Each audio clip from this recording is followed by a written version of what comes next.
very good afternoon and welcome to Racing International with two race meetings on the card today.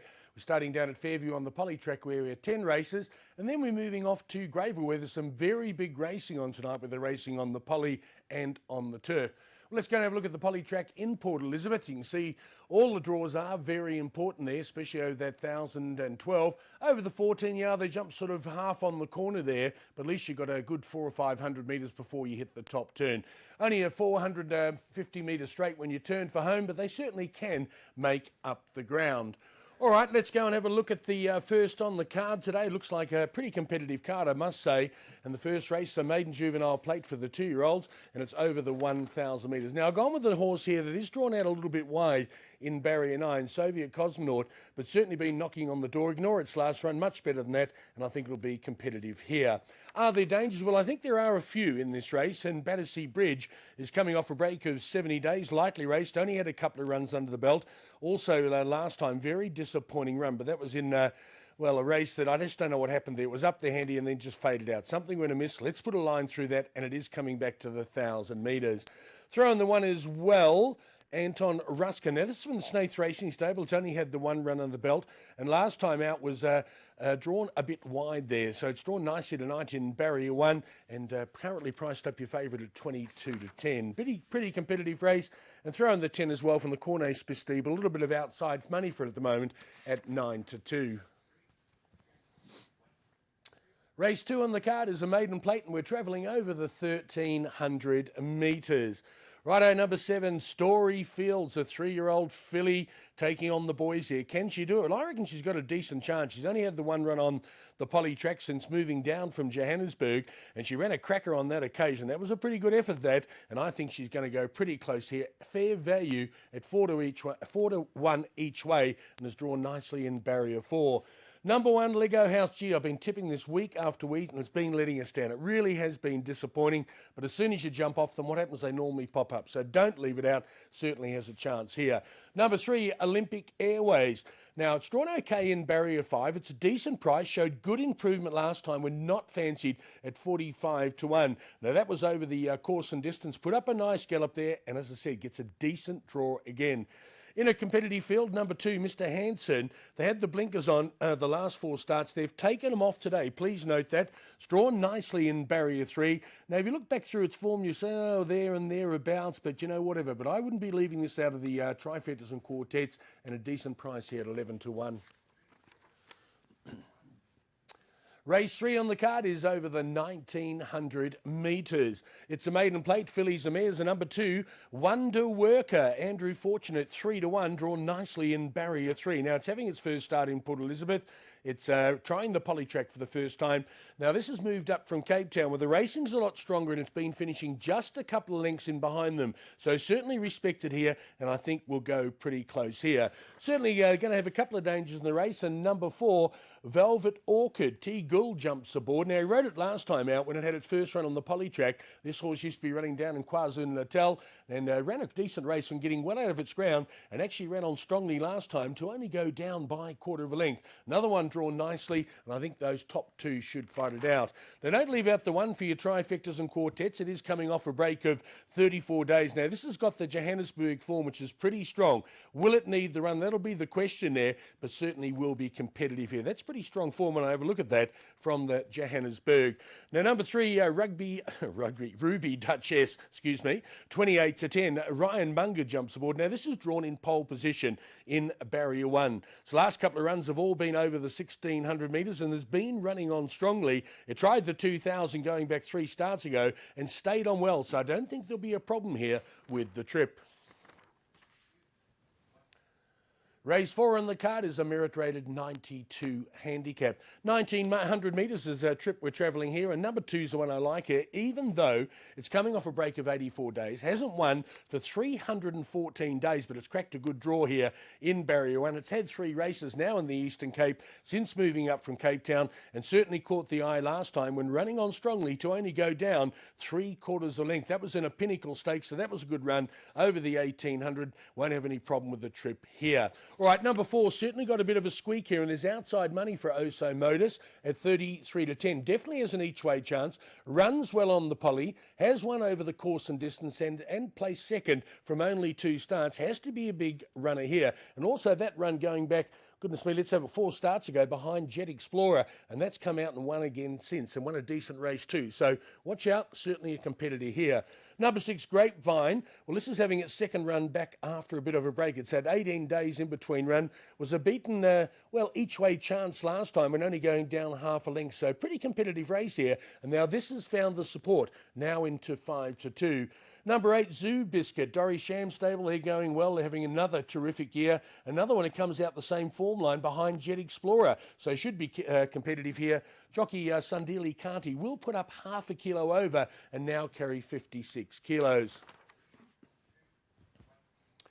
Here we go, race 5 on the card is a merit-rated 72 handicap. 1900 metres, what we're going over here, and number 10, All the Bids. I like this. I'm going to make it a nice each-way bet on the night, priced up at 9 to 2 from the Renata Duplessis stable, and Chase Majan, he jumps aboard. Now, it showed plenty of speed last time over the 19 on the poly track, and only got caught late to go down by half a length. Now, if I go back through the rest of its form, there's plenty of winners coming out of these form lines. As I said, I like it as a nice each-way bet today.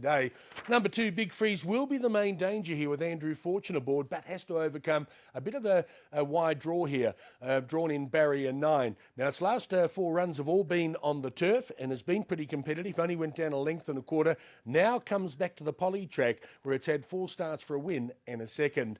Number 1, got to go in here, also from the Renata Duplessis stable. She's got a good hand in the race. Maybe a slight question over this sort of trip. It did run over the 1800 2 starts ago, moved up to win that race and just got a little bit tired late. I'll give it the benefit of the doubt and putting it into the mix.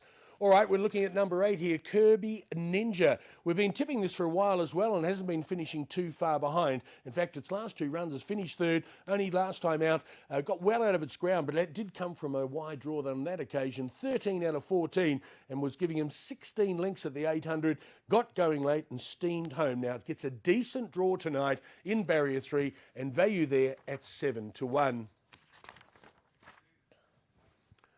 Race 6 on the card is a merit-rated 64 handicap. 1300 metres where we're going here, and number 2, On My Wits Alone, priced up at 3 to 1. Now, if you look at its last 2 runs, it was drawn 13 out of 13, 15 out of 15, and got up to win last time, and that was a very impressive run. Now, it gets a decent draw in barrier 6, and I'm going to stick with it again. I think you can make 2 in a row. Well, the horse it beat last time is number 4. Craig Zaki jumps aboard, but it is also, this one's drawn out very wide in barrier 12. Now, over the 1300 metres, they hit that top turn pretty quick indeed, but it does have early gate speed, so I'm sure they're trying to boot it out there and get around the field. Number 6, Knox, has done nothing wrong. The blinkers go on. They're bringing it back to the poly track. Its last 2 runs have both been on the turf and finishing just in behind them. It's had 4 runs on the poly and has a victory already under its belt. Right, we need one more, and number 10, Paulus. I'm going to pop this one in, drawn in barrier 8. It gets the claim of Colin Tabana, the apprentice, off the back now and brings it in with 53 kilos. Got a decent weight, and another horse that hasn't been drawing well in its last 2 starts, 10 out of 14, 12 out of 15, hasn't been finishing that far behind. It's got a tough draw again in barrier 8, but there's a decent each-way price to put into those trifectas at 12 to 1. Here we go, race 7 on the card is a Fillies and Mares 67 handicap. Over the 1300 metres, and number 5, Midnight Breeze, has had 2 runs on the poly and placed on both occasions. Now, but I'm looking at the betting here. It's been well supported. It's won 2 of its last 3 starts. So it's certainly in top form at the moment. Andrew Fortune jumps aboard, and Alan Creef last weekend, I was down in Port Elizabeth, had a cracking weekend on the Derby, and he just about won everything on the day. Doing very well at the moment, and certainly I think it's the right one here. There will be certain dangers in the race, and I've gone with a bit of an outsider here. Had a look at this one, number 13, Silver Dream, who gets a good draw in barrier 3. Last time out on the poly, it was drawn out in 14 out of 16. A tough draw there. Got well out of its ground, had to come from 12 lengths off them in a short straight, only a short run in there, and ran on strongly to be only beaten 4 lengths. So a bit of an outsider there at 14 to 1. What about number 4, So's Suspect? Is coming off a break of 80 days. Loves running on the poly, goes pretty well, has won 2 of its 5 starts. Definitely pop it in the trifectas at 9 to 1. I thought number 9 might have a bit of a squeak here, but it is drawn out wide. That's certainly against it. I'm not saying it can win the race, but it certainly will be running on strongly at the death. Race 8 on the card is a merit-rated 86 handicap. Over the 1,000 metres, a number 3, Leo Docus. I like this one here. I'm going to take on the odds-on favourite. Drawn in pole position in barrier 1. Oodles of speed, loves to run from the front, and they're going to have to chase it down carrying 56 kilos. Now, number 1, Thea, well, you can't fault it. From the powerful Elm Cree stable, top jockey jumps aboard Andrew Fortune, and this has got oodles of speed. It's won its last 4 in a row. In fact, it's won 5 of its last 6 starts, so certainly holding form. This is how I look at it. Leo Docus 13 to 2, 6.5 to 1, bit of each way there, or do you take Thea's 17 to 20 odds on? I'd rather take Leo Docus and see if we can knock it over. It's getting 5.5 kilos from Thea. All right, number 10 certainly goes into my trifecta, which is Bonfire Heart. Francie Herald has to put up half a kilo over and now carry 52.5, but cracks a good draw in barrier 1. And they brought it back from rest last time, excuse me, on the 2nd of May, popped out in front and made every post a winner. Needing one more, we'll have a look at number 7, Captain on the Run with Eldon Webber. Big price here, hasn't got a great draw, but what I picked out 3 starts ago was only beaten 3.5 lengths by Thea and is going to be 7 kilos better off. So it's got a tough draw, I know that, but just on the weight swing, might be able to sneak into the back end of those trifectas at a decent price at 28 to 1. Here we go, race 9 on the card. We're travelling over the 1,000 metres. Merit rated 63 handicap, and number 3 is the one we're liking here. The stable expecting a big run. There's the comment from Duncan McKenzie. Francie Herald jumps aboard, drawn perfectly in barrier 1, and it's a little bit short in the market at 16 to 10, but they're very confident they'll win this race. Certainly number 1, Sudden Surprise, looks the danger to me. Certainly course and distance suited, has won before, and it ran up behind Leo Docus, who I've gone for in the previous race. So see how that goes, and it only finished just over a length behind that. So if you can reproduce that sort of form in a lower company here, certainly a big runner at 11 to 2. Number 2, Whistling Wonder. I've got a bit of a question mark here. It's had 2 runs over the course and distance, yet to run into the money, but it finally gets a decent draw in barrier 2. Might be a little bit of a roughie there at 10 to 1 to throw in the trifectas. Now here's a horse I certainly would have tipped a lot closer. Number 11 in the Rem, but it's drawn out in the bush in barrier 14. It's going to need a bit of luck, but it gets a claim of young Ran Sammy, the apprentice, off the back, and now comes in with a light galloping weight of only 50.5.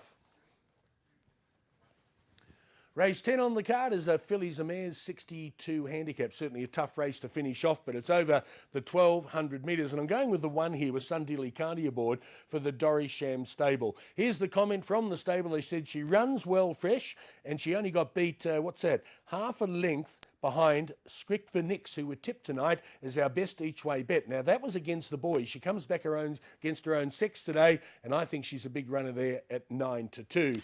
Other horses with definite chances in the race is number 10, Just Lucky, who gets a decent draw in barrier 5. They tried it with the blinkers in its last couple of outings and certainly showed good improvement last time when making its local debut in Port Elizabeth. Top run from a wide draw, drawn 12 out of 13 on that occasion, and actually bounced out, got was up there handy and only went down just under a quarter of a length. So look for another big run from the number 10, which is, the Gavin Smith stable. Number 7, certainly another runner here. Got a bit of a squeak at 11 to 1. Drawn nicely in barrier 4. We're talking about number 7, Sail Into the Clouds. I certainly give this a bit of a squeak. I think it's a decent price. I think it's actually overpriced there. Might make a nice place bet.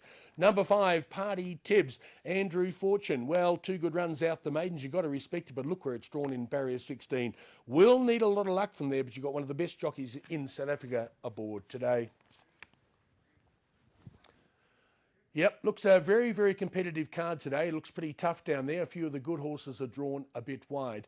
We're going to be putting up all our selections at our Twitter account at Racing and Tips. From myself, Rod McCurdy, and all the team, we wish you a very successful punting afternoon.